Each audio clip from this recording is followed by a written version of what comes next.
tuliyo nayo, na viongozi wetu wote na wanasiasa nchini kote.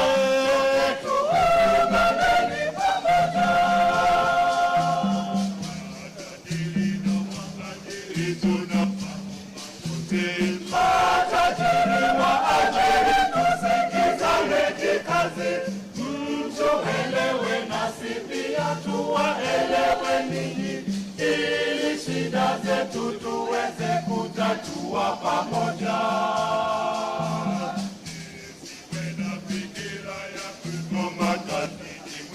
Tusiwe na fikira ya kugoma kazini mwetu, kwani kazi ndiyo msingi wa kuijenga Kenya.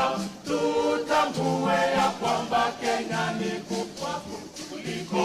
Tujitolee wafanya kazi kwa kazi ngumu tuliyo nayo,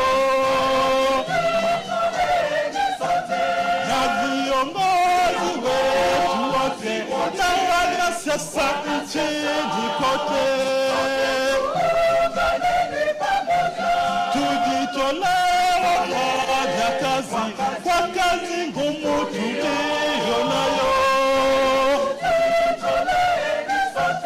na viongozi wetu wote na wanasiasa nchini kote.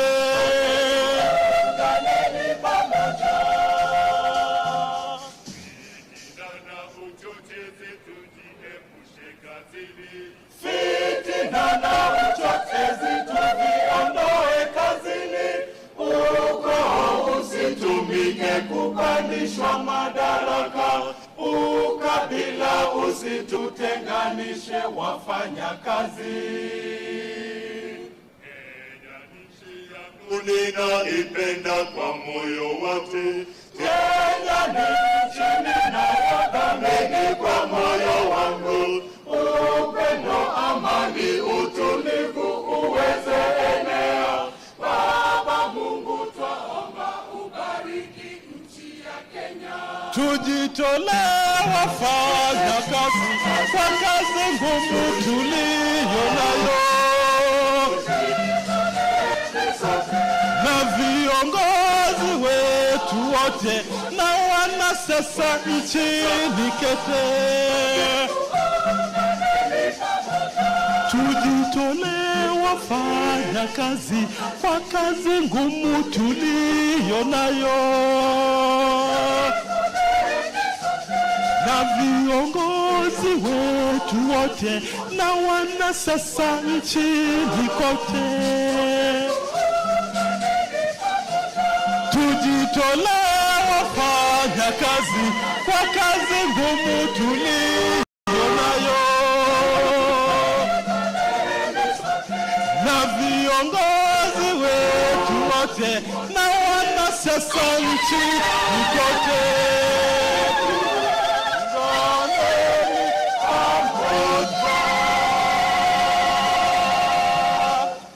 Haya basi, tuwapongeze na tuwapigie makofi. Asante sana NHIF Choir, tunawapongeza. Asante, asanteni. Uongozi ndio uwezo uliopewa na watu kuhudumia mahitaji yao na kushughulikia maslahi yao. Uongozi watoka wapi? Uongozi watoka kwake Baba Mwenyezi Mungu, wateule wake aliyewateua kuwaongoza watu kwa mapenzi yake. Tangu tupate uhuru katika nchi ya Kenya, tumebarikiwa sana kupata viongozi wa busara sana. Watoa shukrani kwa Mwenyezi Mungu, nasi wananchi Kenya tunalo jukumu la kulinda nchi yetu na kumsaidia kiongozi wetu katika kazi yake ya kujenga nchi. Nasi wananchi Kenya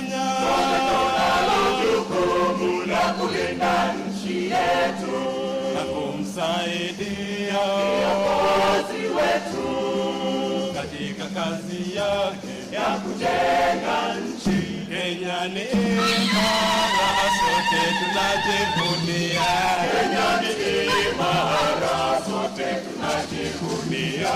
Kenya ni imara, sote tunajivunia. Kenya ni imara, sote tunajivunia. Kenya ni nchi nzuri sana, lazima tuilinde. Kenya ni imara, sote tunajivunia. Usikubali wachochezi waiharibu Kenya. Kenya ni imara, sote tunajivunia. Wananchi wetu wa Kenya tuheshimu mamlaka, kwa sababu uwezo wote watoka kwa Mungu juu. Kenya ni imara, sote tunajivunia. Ukitaka maendeleo katika nchi yetu, ni lazima tuungane sote tujenge nchi yetu. Kenya ni imara, sote tunajivunia. Vigelegele na nderemo tushangilie Kenya. Kenya ni imara, sote tunajivunia. Vigelegele na nderemo tushangilie Kenya. Kenya ni imara, sote tunajivunia. Tuungane na viongozi tukijenga taifa. Kenya ni imara, sote tunajivunia. Tuungane na rais wetu tukijenga taifa.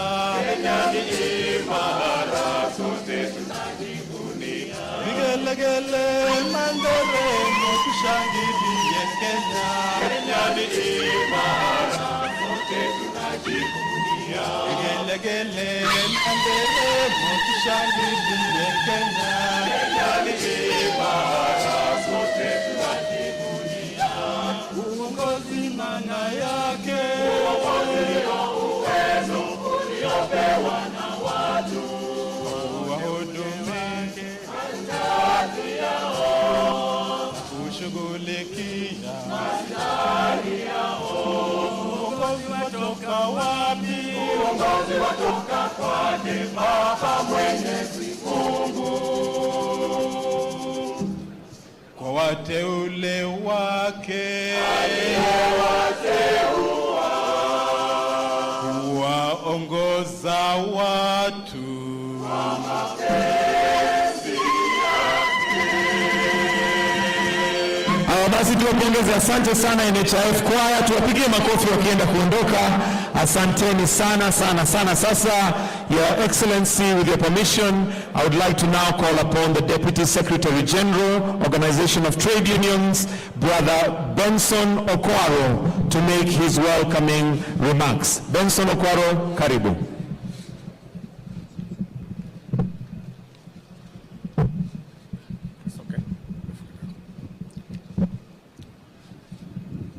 Your Excellency, the President of the Republic of the country, Daktari William Samoei Ruto,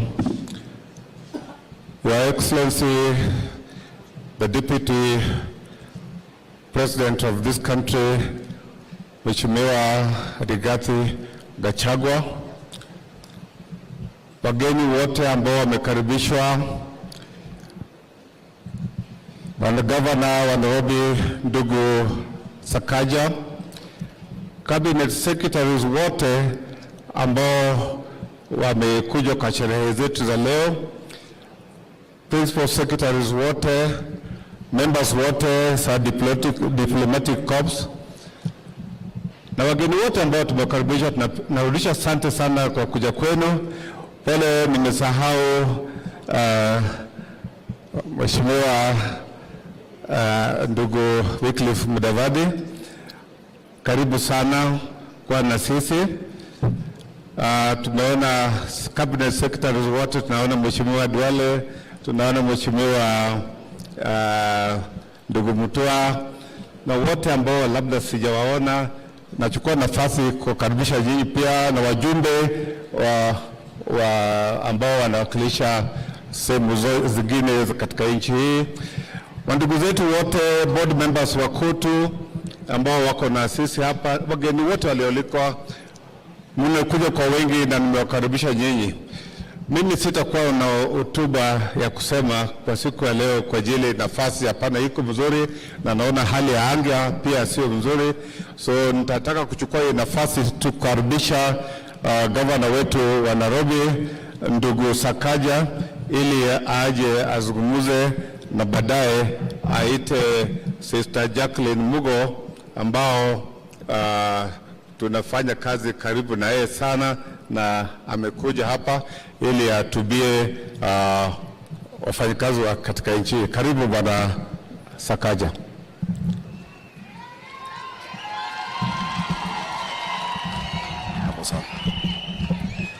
Asante sana, Your Excellency President of the Republic of Kenya, William Samoei Ruto, Your Excellency the Deputy President, Rigathi Gachagua, the Prime Cabinet Secretary, Musalia Mudavadi, and all the Cabinet Secretaries present, the Right Honorable Speaker of the Senate, Governor Kingi, COTU Secretary General, Papa Francis Atwoli, EBS, CBS, DZA, something ingine hapo, wabunge ambao wako hapa, Deputy Governor wa Nairobi, Njoroge Mushiri, leaders of the trade unions, na wananchi wa Nairobi na wafanyikazi, ya mjambo. Bwana asifiwe. Naomba mniruhusu kwa dakika moja, Excellency, kwa sababu my Deputy Governor is here, asalimiane tu alafu nizungumze haraka haraka. Njoroge Mushiri, karibu. Your Excellency, the President of the Republic of Kenya, William Samoei Ruto, Your Excellency, the Deputy President, Rigathi Gachagua, the Prime Cabinet Secretary, Musalia Mudavadi, the workers' leadership, and all invited guests. Your Excellency, mine very short, and is to appreciate you for finding time to come and be with us as we celebrate this Labor Day. The workers' movement is an important movement, and is a movement that helps us in the production and the transformation of our country.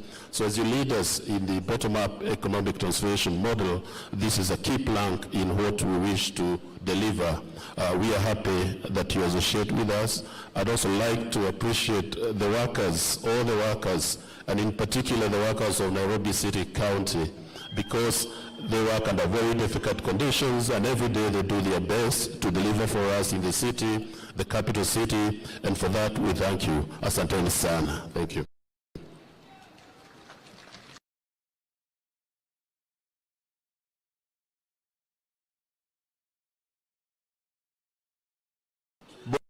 Of Nairobi, and also as the chair of the Committee of Labor and the Council of Governors, to welcome you to your first Labor Day celebrations as the President of the Republic of Kenya.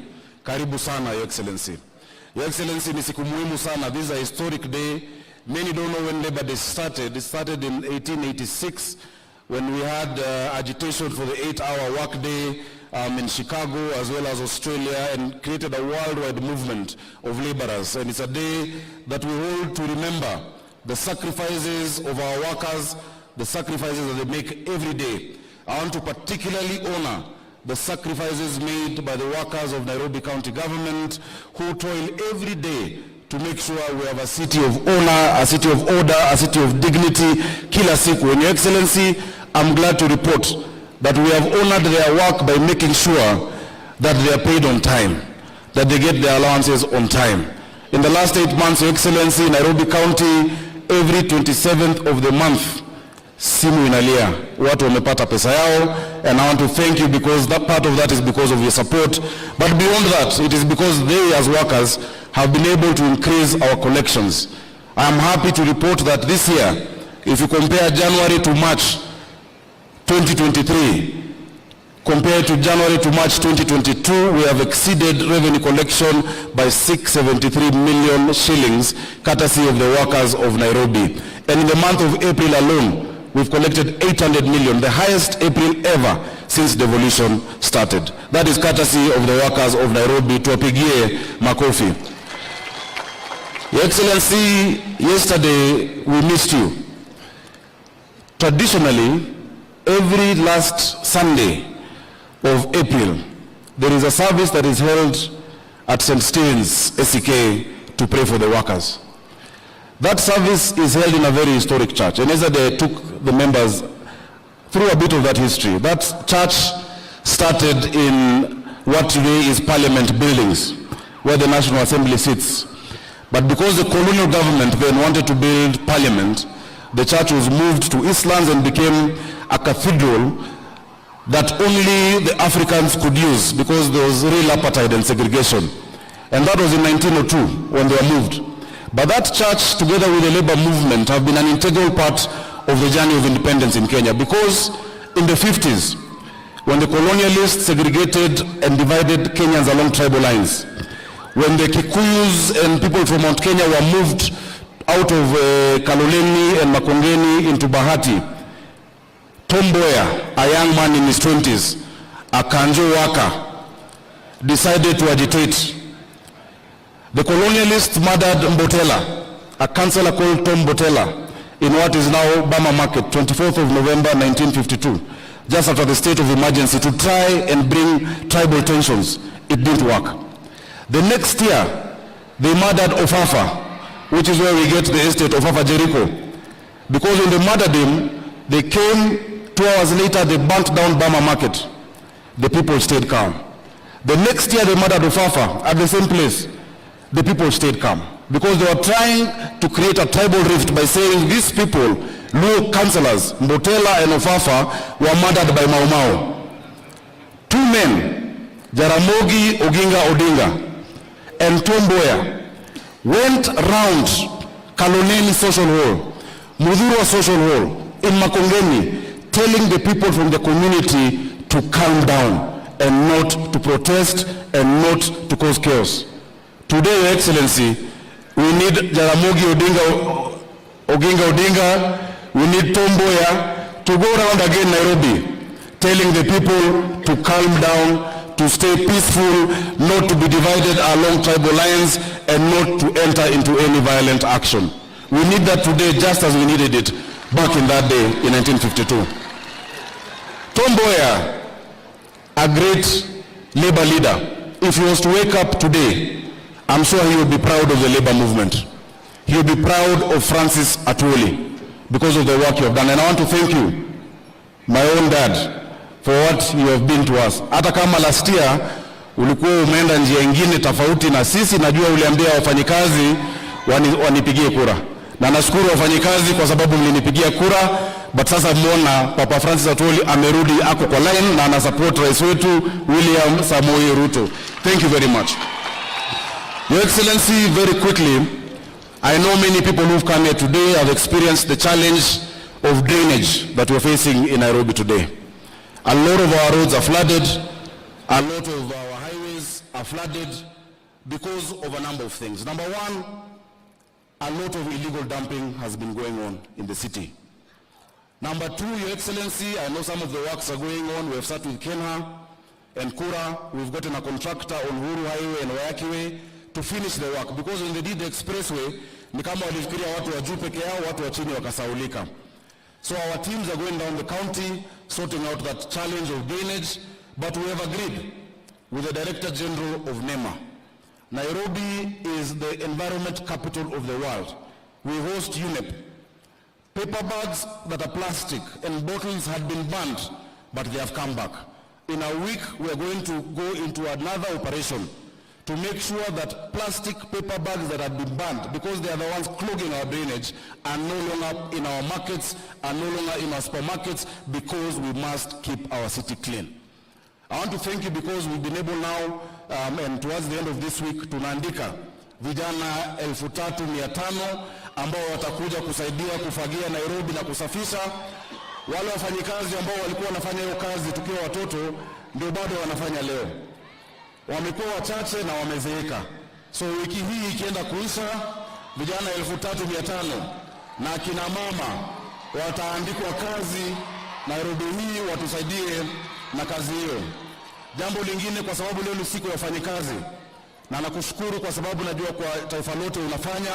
Nairobi tayari tuko na community health promoters ama CHVs 7,460. Your Excellency, kila mwezi tarehe 27 M-Pesa inatingika, wanapata pesa yao bila kuchelewa, na nimeshukuru kwa sababu umesema as a national government unatuongezea 2,000, so Nairobi watakuwa wanapata 5,500 tunawalipia NHIF 5,000, tulisema pesa mfukoni. Asante sana Your Excellency. Nikienda kumalizia, nafikiri ni muhimu kusema ya kwamba every Labor Day there is a pronouncement on minimum wage. Sometimes it increases, sometimes it stays stagnant. Whenever you make that announcement, the public sector is always very quick to comply, the public sector. But the private sector, tuko na shida. Sekta moja ambayo najua ni sekta ya private security workers. Maaskari wetu ambao wanalala mchana ndio usiku wawe kazini, na mara nyingi hata mchana hawalali kwa sababu wanashikilia kazi mbili, wanalipo 4,000, wanalipo 5,000, yet to pronounce minimum wage above 13,000 shillings. Many of these private companies zina charge wenye manyumba 30,000 shillings kwa askari moja, 50,000 shillings kwa askari moja, alafu unalipa mtu 6,000. Kwa uchumi hii, Your Excellency, ni jambo la kusikitisha sana. Tusaidie kwa private security workers. Najua Isaac Kandabu wako hapa mahali, ndio yule kuka wangu ambaye ndio Secretary General. Bado utawatetea, na naomba Your Excellency uwakaribishe siku moja waje State House. Kuna wakati niliwapeleka huko awali, ilikuwa mara ya kwanza tangu Mungu ajenge Kenya askari kuingia State House. State House inalindwa na GSU, na waliingia wakaongea, lakini hajatekelezwa. I know in your government you are going to do something good, because there are 450,000 of them across Kenya, there are 250,000 of them in Nairobi. Ya mwisho ambao ni wafanyikazi wanaumia ni madereva wetu wa Uber, madereva wa Taxify, madereva wa Bolt, hawa madereva wa the digital hailing companies. These companies, because of competition, na tumefanya regulations tayari ambazo ziko kwa Waziri Murkomen, they race to the bottom. Today you will take a taxi from here to the airport na ulipe 600. 90% of the accidents we have is because these drivers have to drive for 22 hours a day to make money. The Competition Authority and the AA of Kenya can come up with a pricing formula. Hiyo kazi tayari tulifanya. It is just to gazette those regulations ili pia Kadere aweze kupata kitu. In town we have designated spots for them to pick and drop. Walikuwa wanashikwa. So Excellency, kwa hayo mengi ningependa kumwalika. Asante sana. Amenikumbusha jambo lingine. But Your Excellency, I would like to invite Federation of Kenya Employers, as she comes, please take that point seriously. Those people are suffering. Those drivers are really suffering. We thank you for your support, and allow me to introduce now Jacqueline Mugo, FKE Chair. I forgot to mention the area MP, Jalango, is here. Please, Mama, wave to Undo MP wa hapa Langata. Thank you. No.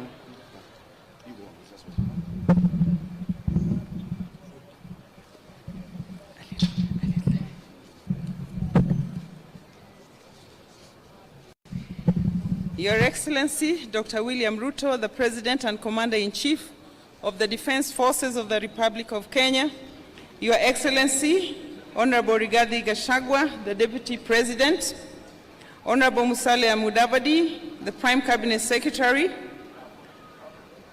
our Governor, Johnston Sakaja for Nairobi County, Your Excellencies, the Ambassadors and High Commissioners present, the Cabinet Secretary for Labor and Social Protection, Honorable Florence Bore, Cabinet Secretaries present, the Principal Secretary for Labor and Skills Development, Honorable Geoffrey Kaituko, Principal Secretaries present, Dr. Francis Atwoli, the COTU Secretary General, board members of COTU Kenya, members of the Management Board of the Federation of Kenya Employers, led by our Deputy National President, Michael Macharia, fellow employers and workers, distinguished guests, ladies and gentlemen, hamjambo.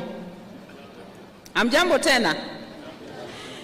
Your Excellency, the Federation of Kenya Employers is really pleased by your presence amongst us today, this being the first Labor Day under your leadership.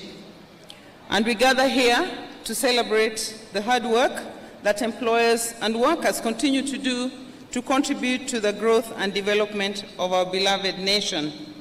The theme of this year's celebration is an apt one and reflects the current economic situation that we face. As we celebrate International Labor Day today, we have a chance to take a moment to reflect on the current state of affairs and the aspirations that we are yet to achieve as a nation. Your Excellency, the labor sector has faced several challenges in the last year. We know that households are struggling to put food on the table and that enterprises are struggling to remain in operation. The cause of this sorry state of affairs is well documented. We have experienced severe weather conditions for a long time, coupled with the global challenges that have had a direct impact on our economy, including the war in Ukraine. These global developments have caused disruptions in the global supply chains. Local business either cannot access overseas markets, or where they do that at very heavy costs. Employers believe, Your Excellency, that these challenges can be tackled to reduce the cost of running businesses, which will eventually create jobs for the unemployed youth.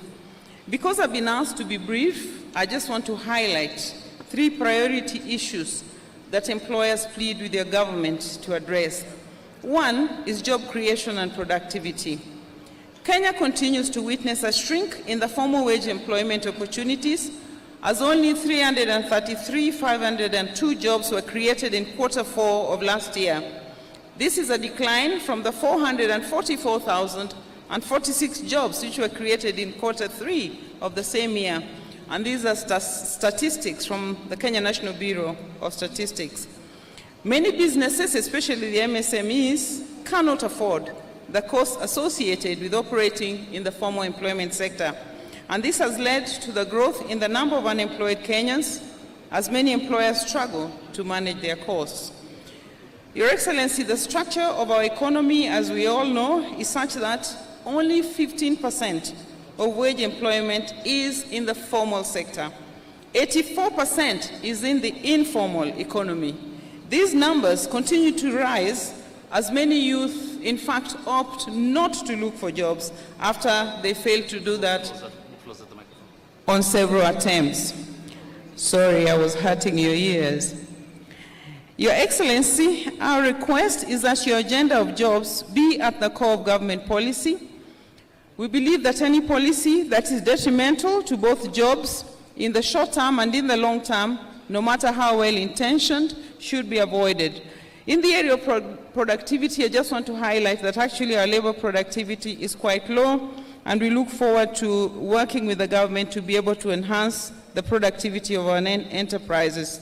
The second issue I'd like to highlight is the need to enhance stability and predictability in the business regulatory environment.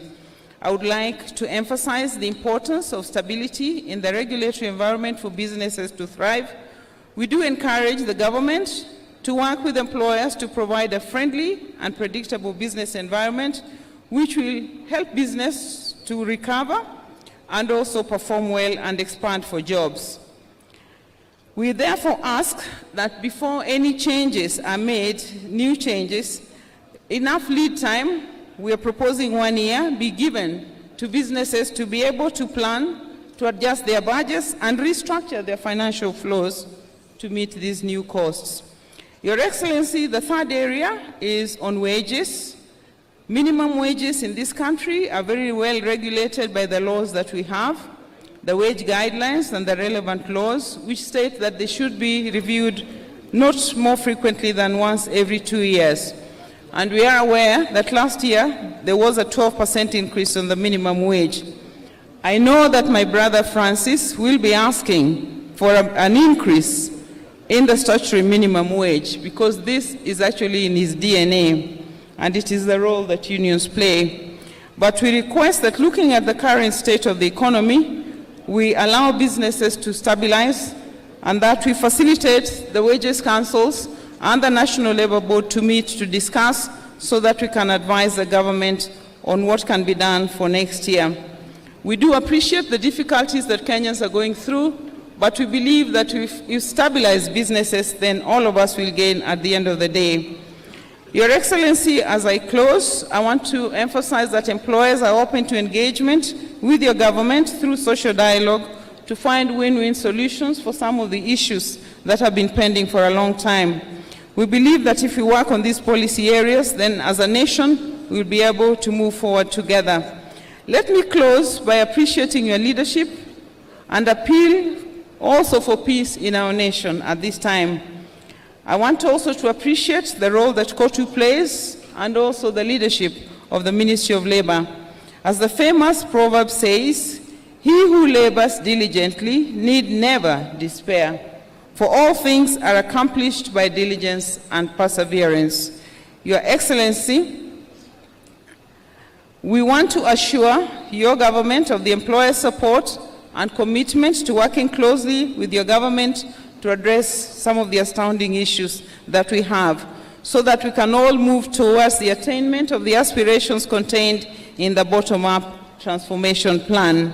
So happy Labor Day to you all. Thank you, and God bless Kenya. I now want to call back Brother Benson Okwaro to invite the Secretary General to address us.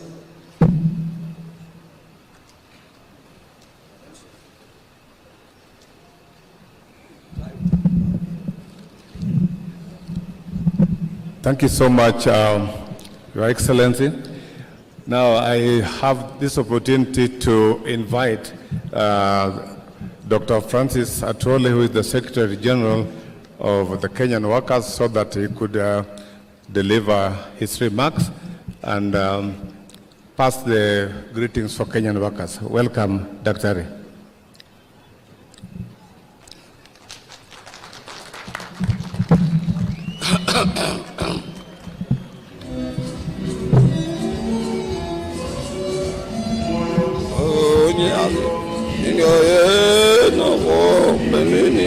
Shinam Shalom, Viviandu Jivala Nemi Hajaju, Irabu Salama, Mamio, Shivu Mundeya,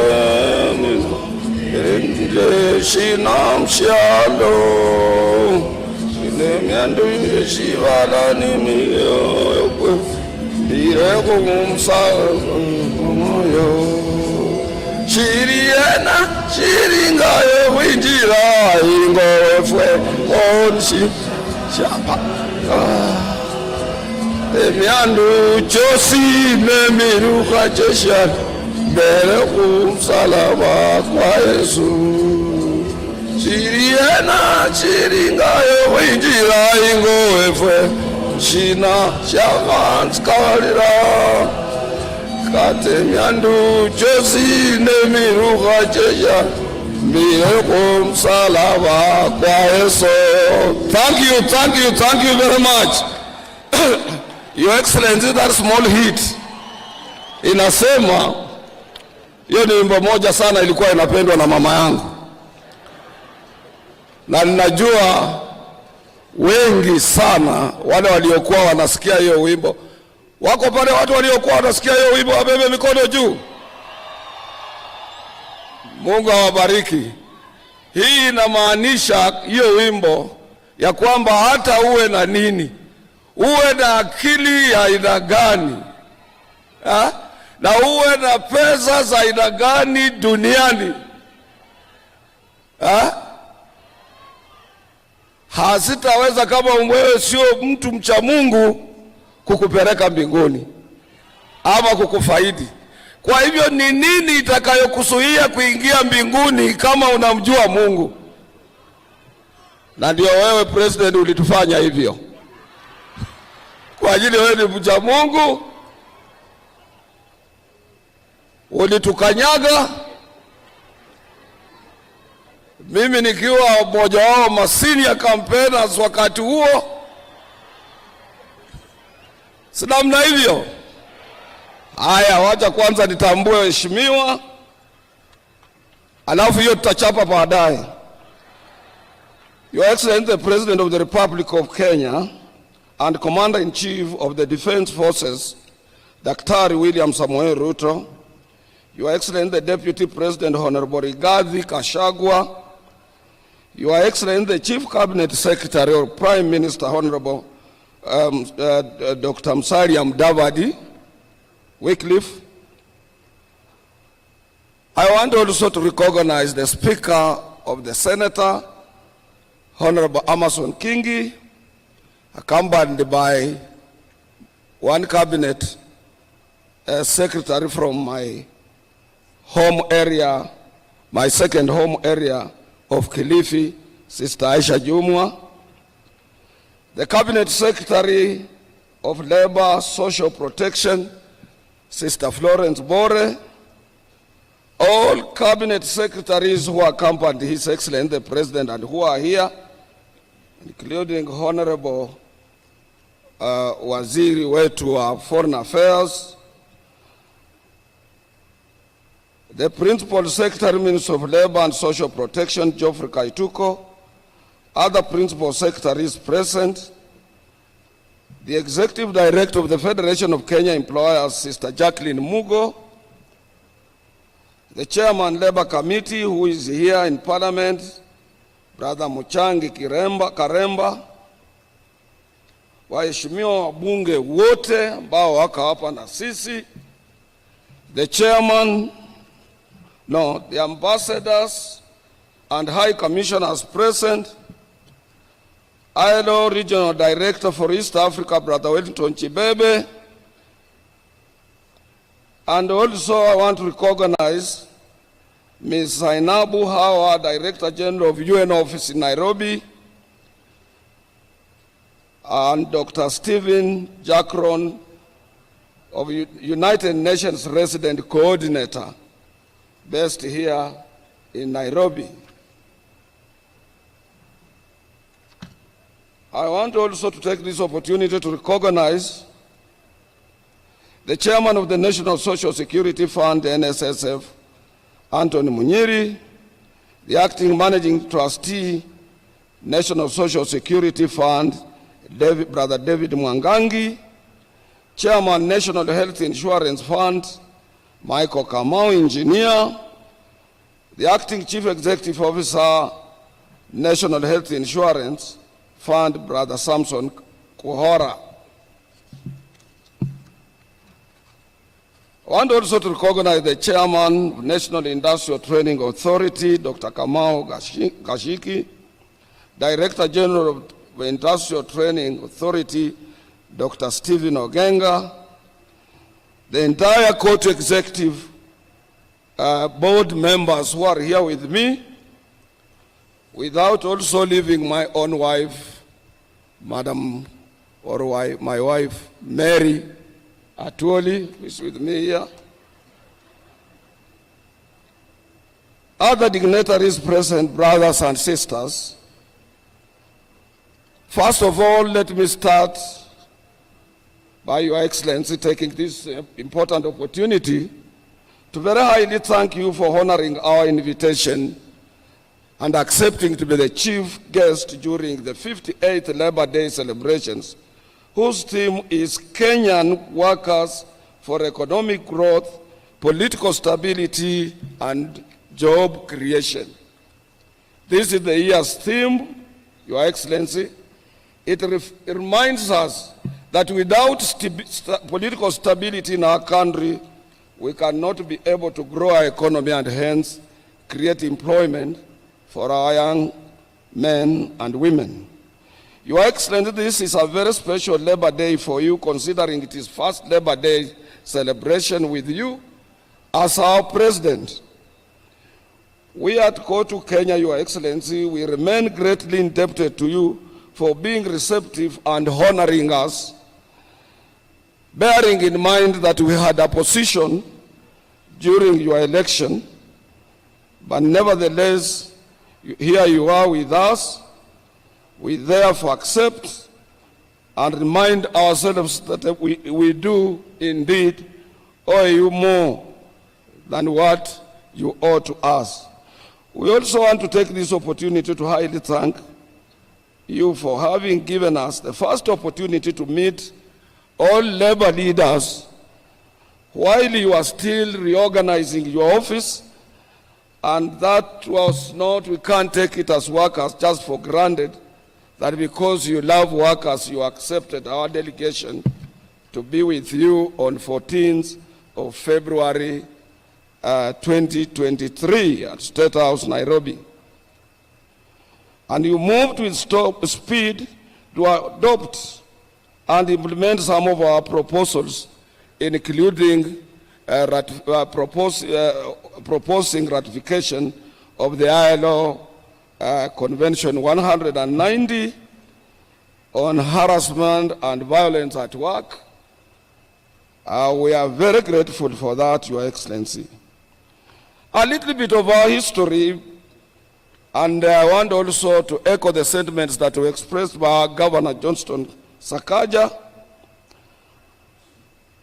Our governor did narrate a very long history of Eastlands, including Mbotela, where I grew up, and Eastlands being part of the Nairobi and place where workers reside in this republic of ours. Labor Day has a unique history dating back from 1st May in 1986. And this is all about strikes and dissatisfaction of workers in their places of work, including here in 1901 when we had a railway workers' strike that led to workers to be part and parcel of the other international workers during those colonial days.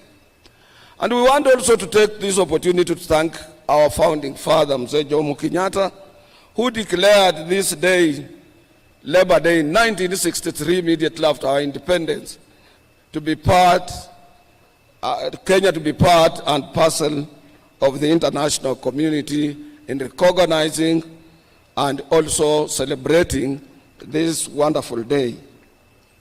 Your Excellency, we, for a long time, we want to take this opportunity to thank government, because most of your predecessors have always appeared on this day to commemorate and to join working men and women of our republic in celebrating this wonderful day. Being your first day to be with us, Your Excellency, COTU Kenya, without any doubt, was amongst the first people, particularly after the Supreme Court accepting your election and affirming it as a president of the Republic of Kenya. We had to accept it as workers and to congratulate you. We did this considering that the fact that as workers we are guided by the ILO Convention number 144 on tripartism arrangements. This requires us to consult your government on a daily basis, and also all delegations of workers, be it in Addis Ababa during the African Union Labour and Social Affairs Committee or Commission during those days. This delegation is led by no other person but by your Minister for Labor, is the one who leads such a delegation. Our delegation to Geneva, which is annual, to attend the International Labor Conference, is always led by the Minister for Labor representing Kenya government. We as workers and employers, we just automatically become part of government's delegation outside our boundaries. So as workers, if you would have said we are not recognizing you, then you would have equally said you are not also recognizing us. And that would have created a big rift under tripartite arrangements as it is known locally and internationally. We thank you and we echo your quick response in bringing us closer to your government. This is because when we attained independence in 1963, Mzee Jomo Kenyatta was equally a person who did plant a sense of direction to our masses in an area of forgiveness and forgetting the past, forging ahead as a nation. You extended your hand not only to the workers, but to so many political groupings in our republic. And we can't take it for granted, Your Excellency. We want to thank you for that. I want also to say something little about NSSF, Your Excellency. You have guided us within a shortest possible time to make us realize that we wasted a lot of time on 200 shillings employers, 200 shillings workers, of which could not be able to assist any retiree after working for 40, 30, 60 years. We are part now and parcel of 6%, and we know for sure that when we exit from what we are doing as employees or members of various trade union organizations, we will be able to benefit out of that in order to avoid the old age poverty. On National Health Insurance Fund, Your Excellency, COTU Kenya equally thank you for appointing a new chairman and a board of the National Health Insurance Fund. Your Excellency, some of us, we know Engineer Kamau personally. He's a man of no nonsense, and we are sure he will have to lead that board into new reforms and make sure that NHIF is closer to its mandate, and it works and it assists Kenyans of all shades, and also to assist you in your universal health care as enshrined into our constitution. NHIF currently requires, it is in dire need of transformation because of the changing pattern and so many different diseases that are facing our workers everywhere, including cancer, which is so much prevalent in our republic. On an area of climate change, Your Excellency, I want to thank you. You took it upon yourself. You went to Sharm el-Sheikh in Egypt to be part of the global community in advocating and finding ways as per how, as a nation, we can be able to mitigate the climate change which is caused by global warming. And you went further, Your Excellency, to make sure that as we had a 4-year drought, you had to seek for spiritual guidance when you invited church leaders, pastors, and other church, both Muslims and Christians, at State House to pray for what we are seeing now. It would have been with us right now here, but I promised you it can't rain until after your speech, because I come from an area of people who control rain in Western Kenya. Your Excellency, also last year in November, while addressing the ITUC Congress in Melbourne, Australia, I lauded your government for its initiative towards disability inclusion. At this juncture, Your Excellency, I would kindly request you to ensure that workers are represented on the governance board of the National Council for Persons with Disability, because disability is with us, and we must also champion the aspirations of the people living with disabilities so that they can be part and parcel of our working community. An area that Johnson Sakaja, our governor, touched on in an area of the security guys and the security companies we have. I want to say this, Your Excellency, As workers, we have written to you and remain grateful for your positive response towards ensuring that mechanization in the agricultural sector and the outsourcing of labor are stopped. In every country, Your Excellency, the governments are concerned about their people, their working people. Kindly, Your Excellency, close your ears and don't listen to those who say outsourcing, if it is outlawed, will deal a major blow to the way of doing businesses. This is a total lie, because many countries have outlawed it because it amounts to indirect slavery. And the ILO, we have said that if you outsource, those people outsourced working on your premises remains your responsibility, and you must accept them to have a free and independent negotiations of their CBA. Further, Your Excellency, outsourced labor does not feature anywhere in our revenue collection books, nor do they contribute to the NSSF and NHIF.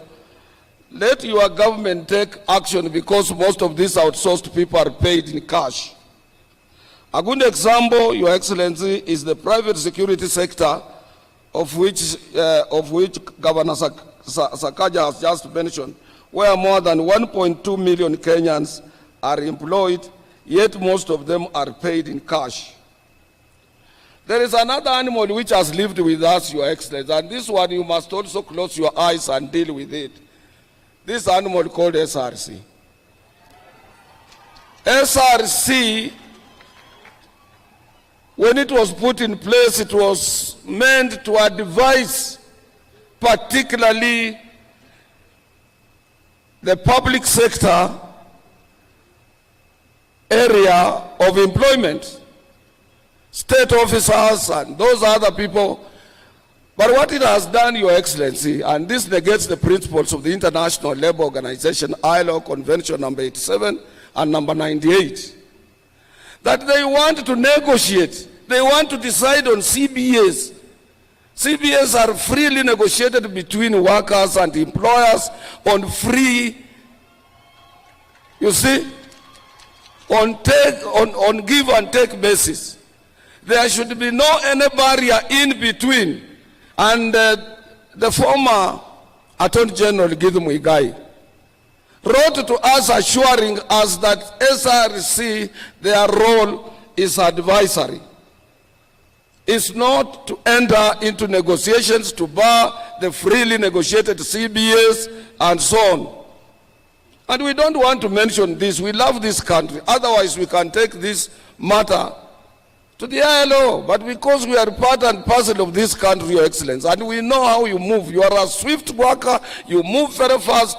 And I know you will have to make some changes in the SRC behavior.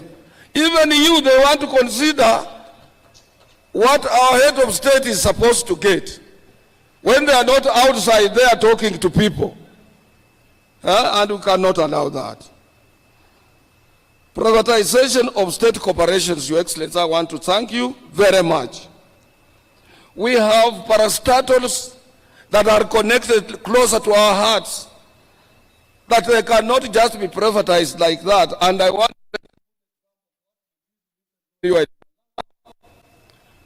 you barred privatization of our sugar industries in this country. That is good. We have industries that are performing, Kenya Ports Authority, Kenya Airways, and so many others that we are proud of, Your Excellency, including KBC, Kenya Pipeline Reinsurance Corporation, and so many others that are performing well, which they just require stiff and modern applications of management to make them self-sustainable other than privatizing. And you have a lot of people who can help you to do this job. Your Excellency, the last thing I want to talk about is that this country doesn't have an organized public transport. I would like to thank the government of Kenya for making a strategic policy decision to invest in transformative green mobility in Nairobi.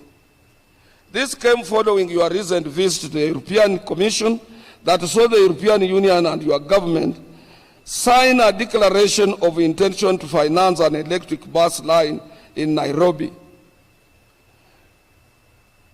BRT3. This one we support it because workers are being maimed, harassed when they are seeking transport to their places of work in matatus. And matatus must be regulated, Your Excellency. This city must remain an international city, and this city must, it is the gateway to the Republic of Kenya. Yesterday when we were in the church, I was reminding the governor of Nairobi that he must make sure he's doing very well in revenue collection, he's paying our members, even doctors he has promised to promote them, but equally we want a clean city. We need to regulate our hawkers.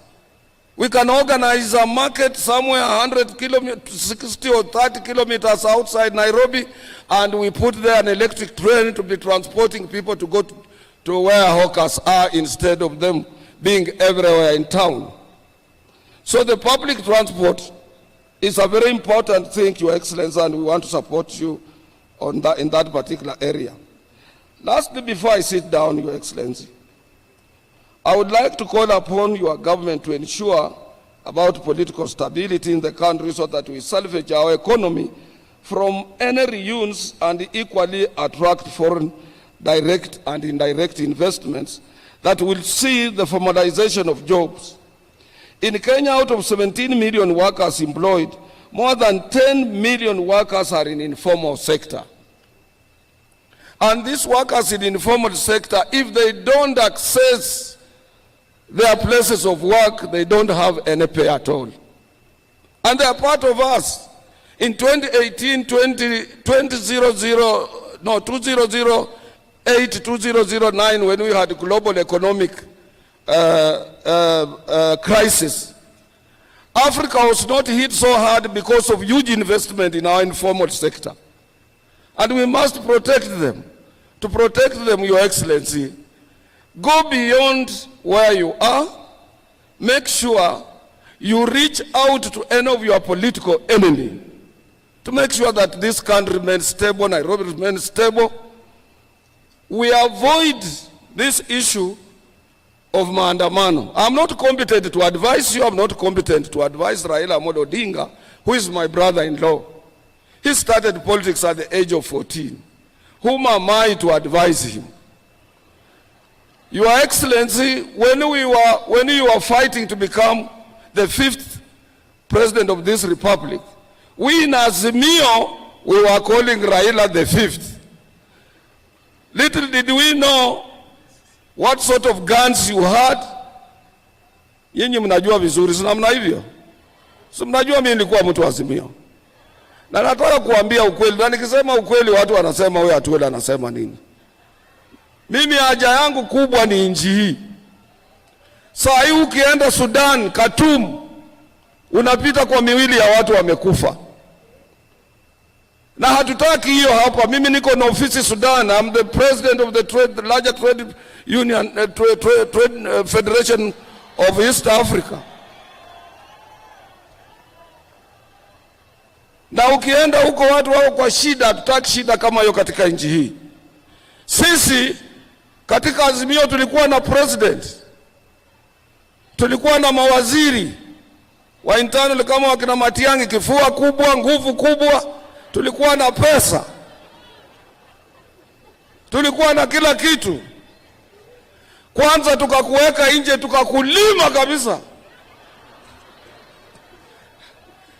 Pale ulitokea ukapita kwa sisi kama watu wamesimama, ama kama lile shamba kwa wale wanaotoka Kitale ama huko Western kubako kuna mashamba ya mahindi. Mahindi ikisha tolewa, ama huko Rift Valley, mahindi ikisha tolewa kwa shamba, wachawi huko Western wanakimbia kama kitu kingine. Unaweza shangaa huyu ni mtu alipita hapa. Wewe ulipita kwa sisi kama watu wale wamesimama. Nikajiuliza, hii television inasema ukweli ama ni uongo? Na sisi tulikuwa na AK-47, tulikuwa na pistols, tulikuwa na ile gas canisters, tulikuwa na grenade ile ya kutupa na inamaliza watu, tulikuwa na uwezo, na tulikuwa na ukapita kwa sisi na wewe uona hizo vitu. Sasa what makes us think atukienda kwa streets kwa maandamano we will change the status quo? I said yesterday there are other situations that are irreversible. Kuna mambo ingine ambayo huwezi kubadilisha, mambo ya Mungu. Ninataka kuambia nyinyi, na yakisha fanyika you accept it. Because wewe ulikula kiapo. Mtoto wa Kenyatta akakupatia ile panga mrefu ya kulinda nchi. Sasa atoka hapa na Ruto anasema sasa hii mambo ya Jubilee, labda hii election ilikuwa namna gani? Baba, angalia hapa. I said when you retire, Your Excellency, you must be a peacemaker.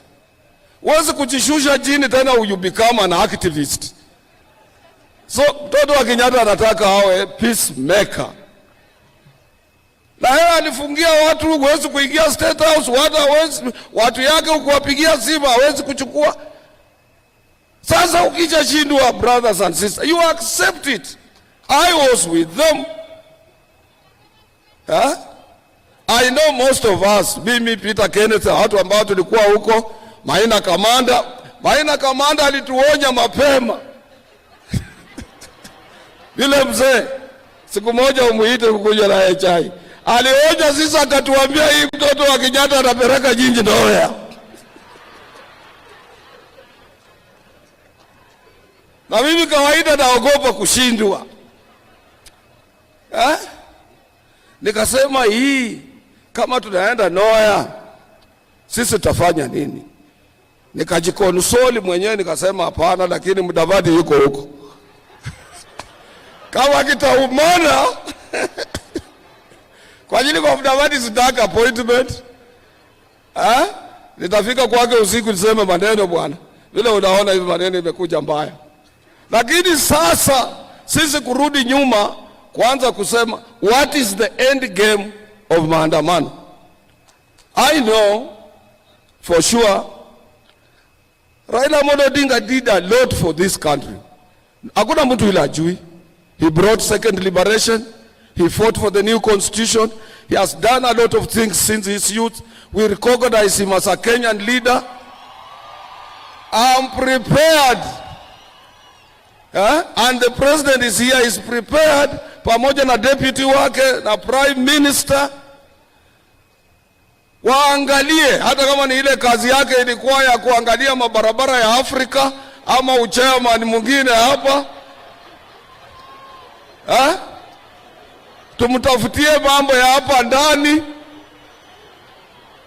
Na kila siku anapata opportunity ya kufungua mikutano. Asisukumwe sana na wale ambao kuna wengine huwezi kujua. They used his name to enrich themselves. We know them. Because peace is of paramount importance to our children and our prosperity, our future generation depends on peace. Kwa hivyo we must, everybody, not only me, I'm not competent to advise, but anybody who is here and can reach out on them. We are prepared, and I know President Mutu wa kanisa, Rigathi, hata mama, the reverend, pastor. I know Musalia comes from a Christian family. I know all of you. Moses Wetangula, the same Katoliki mwenzangu. Hakuna mtu ananiambaya. They are forgiving leaders. And let's reach out to Honorable Raila Odinga. Let's reach out to President William, who is accessible. Amefungua.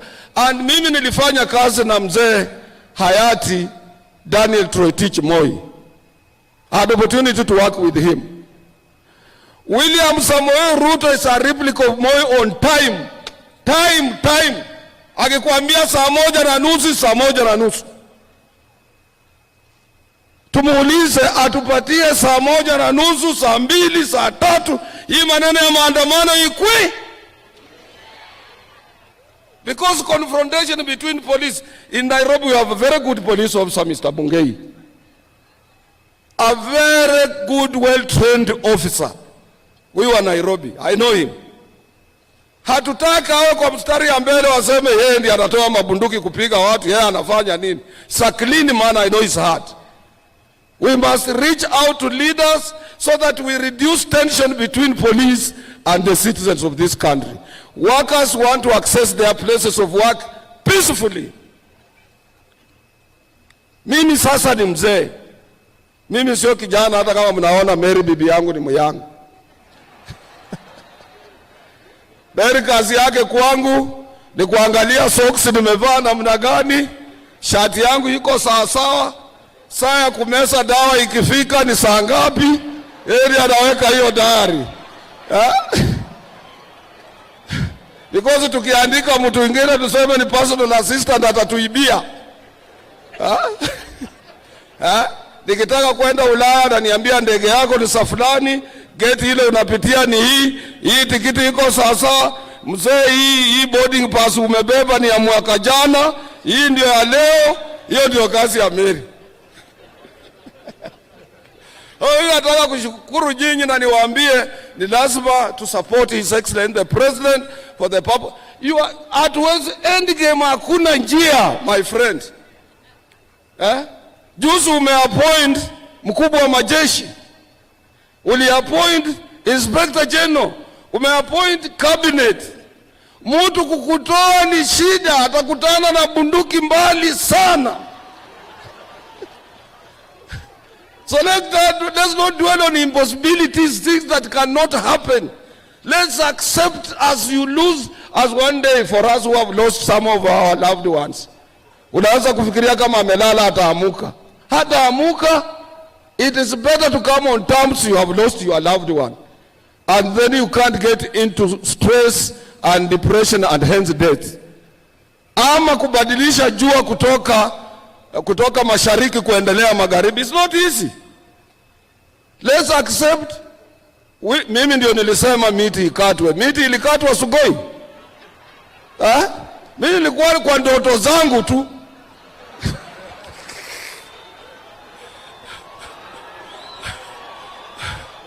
Hawa namna gani? And I was the first person to accept his election. Hata mtu yeyote kabla hajasema nikiwa Western nikaambia watu jameni, walia banje. Omwana huyu amano ucheneshi sana. Nikasema huyu kijana ameenda na kiti. Na ni lazima tukubali hiyo. Na ni lazima mjue sasa from today, ingawa Musalia walimfanya the spokesperson of our community 2016 December 31st.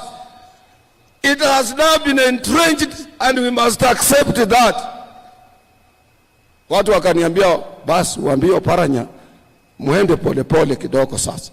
Maneno imebadili. So Your Excellency, I don't want to tire you with words, but what I'm appealing to Kenyans is that tomorrow wamesema itakuwa maandamano. Workers, let us not participate. Sisi ni watu wa mshahara.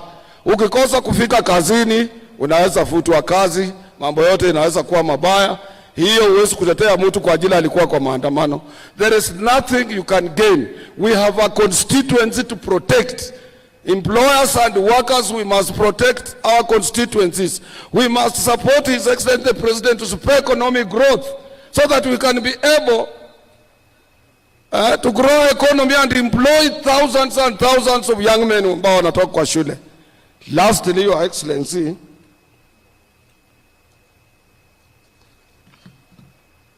nikikosa kusema hii nitanyongwa. Your Excellency, as I end, I know we are in both political and economic quagmire. But bearing in mind that all of us, including workers, are involved in the restructuring of our economy, your incentive to these workers is only in one form: a consideration for a moderate general wage increase. Hatusemi minimum. In 1973, October to 1974, January, we witnessed ile ilikuwa naitwa oil shock economic recession. Na mzee Jomo Kenyatta alipoona mambo imekuwa magumu kwa kila mtu in this republic, aliongeza ile kitu inaitwa general wage increase. General wage increase itashika kila mtu, hata kama ni percent ngapi, 2, hata cabinet secretary, hata nani, kuliko kuwa tunaomba minimum wage all the time. Governor, we need a moderate. Waka sawa nauliza if there is a moderate, because sometimes minimum wage does not affect those people covered under collective bargaining agreements, and everybody is hit. Hii uchumi na sio ya Kenya peke yake. Hii vita ya Russia na Ukraine, Russia ndio number 1 kwa kutoa gas. I didn't know that gas even in Europe they use nuclear energy. Nuclear energy is powered and energized by gas. Huko wanapima stima sasa, na gas inatoka Russia, Ukraine, Qatar, hizo nchi ndio sasa. With the war looming, the war that has been in place for a long time, even vitu vya ng'ombe kula, dairy food, chakula mingi natoka Russia, ya kutenga mambo ya ngano na nini na Ukraine. Shida iko duniani mzima. Kwa hivyo sio sisi hapa Kenya peke yetu, ingawa wale waliopata wengi walikopa madeni nayo tulikopa. Bunge inapeana ceiling tena inafunguliwa, bunge inapeana ceiling tena inafunguliwa. So you must also put some mechanism in place to grow economy. But please, current economic times are hurting everybody. Na kwa niaba ya hawa naomba tu, sina nguvu na yeye safari yako kuja kuonana na sisi, labda next year tutasema kwa vile ulitupatia mwaka jana, hii mwaka ya pili tutakupa kupumzika kidogo kuangalia mambo mengine, lakini leo tutoke na kitu kidogo kwa mfuko. Invite Bore, you are welcome. Our Minister for Labor, able Minister for Labor. Thank you.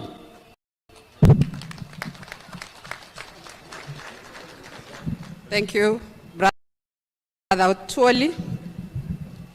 Your Excellency, Dr. William Samoei Ruto, the President of the Republic of Kenya and the Commander-in-Chief of the Kenya Defense Forces, Your Excellency, Honorable Rigathi Gachagua, the Deputy President of the Republic of Kenya, Honorable Musalia Mudavadi, the Prime Cabinet Secretary, Governor Kingi, the Honorable Speaker of the Senate, my colleagues, Cabinet Secretaries present, Excellencies, Ambassadors present, the Governor of Nairobi County, Honorable Johnson Sakaja, Principal Secretaries present, the Chairman and Executive Board members of COTU, the Secretary General of COTU, Brother Francis Atwoli, the Chief Executive Director, FKE, my sister Jacqueline Mugo, Chairman of Labor Committee in the National Assembly, Honorable Karemba, members of Parliament present, ladies and gentlemen, good afternoon. Hamjambo wafanyikazi wenzangu. Labor Day celebrates the most important stakeholder in our economy, the Kenyan worker. On this day, we reflect on the condition of the Kenyan worker, their environment, their benefits, and their future. On this day, we celebrate the immeasurable contribution of every shop floor across the country to the economic growth of our nation. We applaud the hard and diligent work that keeps production lines moving, markets stocked, and our economy ticking. We also appreciate the principle of tripartism and social dialogue in the labor sector between employers, workers' organizations, and government. This engagement guarantees industrial peace and harmony, which is necessary for the growth of sustainable enterprises, decent jobs, and economic growth. The theme for this year's Labor Day celebration is economic growth, political stability, and job creation, which links directly to the policy priorities articulated in the bottom-up economic transformation agenda 2022 to 2027, popularly known as BETTER. This year's theme underscores the yearning for a stronger economy and the realization that a stable political environment is necessary to attain economic growth. Decent work is a fundamental right for all workers in Kenya. And by that, we mean that work has the following attributes: safe working conditions, fair wages, and access to social protection.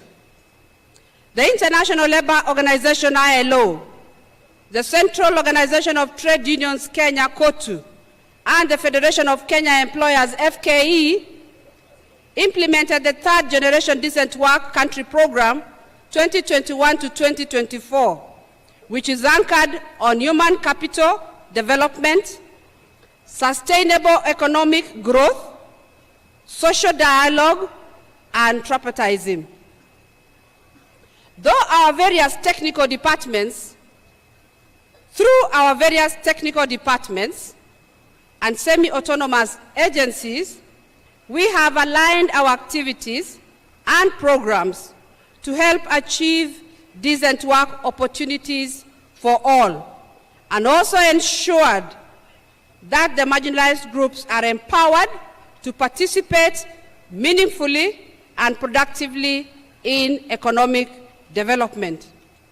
Your Excellency, many Kenyans are seeking jobs abroad, and we are proud as a ministry to note that income from diaspora remittances has outpaced receipts from traditional exports of coffee, tea, and tourism, and stands at approximately 400 billion annually. The ministry has taken several initiatives to facilitate the seamless migration of Kenyans to key labor destinations. This include: 1, negotiation of bilateral labor agreements with 10 countries in the Middle East, Europe, America, and Asia.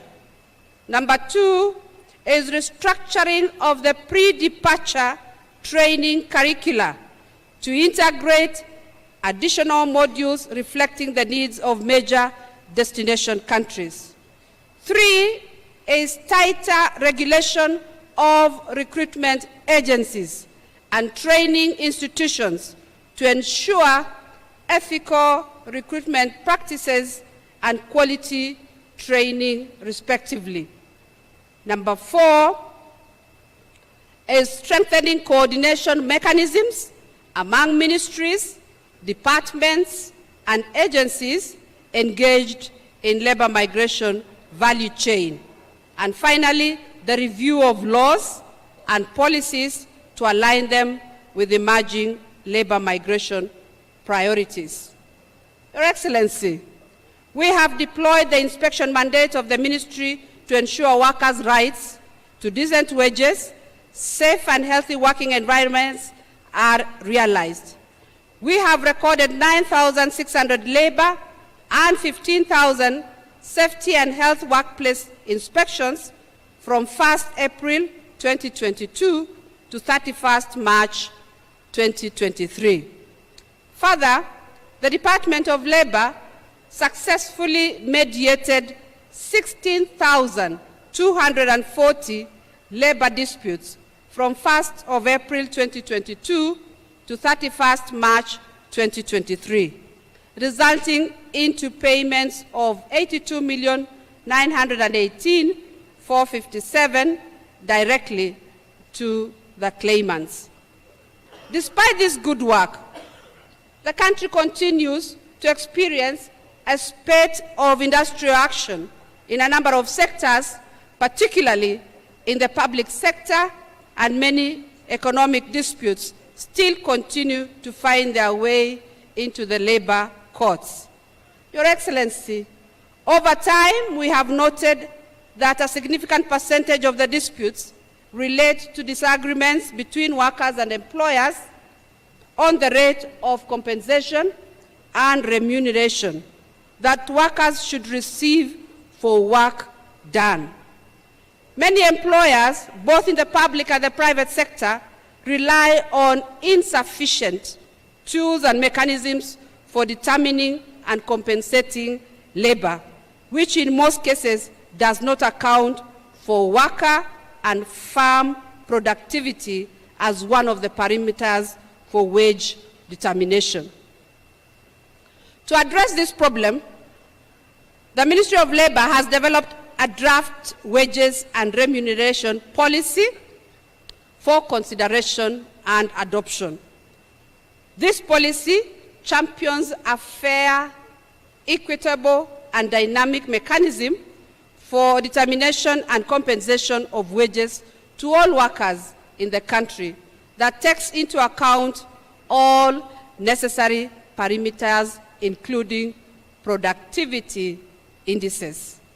Your Excellency, with the view of cushioning the economy, my ministry through the Department of Social Protection is mandated to protect and empower marginalized and vulnerable members of our society, to help them lead dignified and productive lives. The department continues to implement various social assistance programs in the forms of cash transfer targeting the orphans, the vulnerable children, the older persons, persons with disability, and the Inua Jamii program. Your government, sir, has committed 28 billion to support these programs in the current financial year. Your Excellency, I restate my ministry's commitment to a prosperous and inclusive Kenya, where our workers are at the center of development and the marginalized and vulnerable members of our society are able to lead decent lives. It is now my singular honor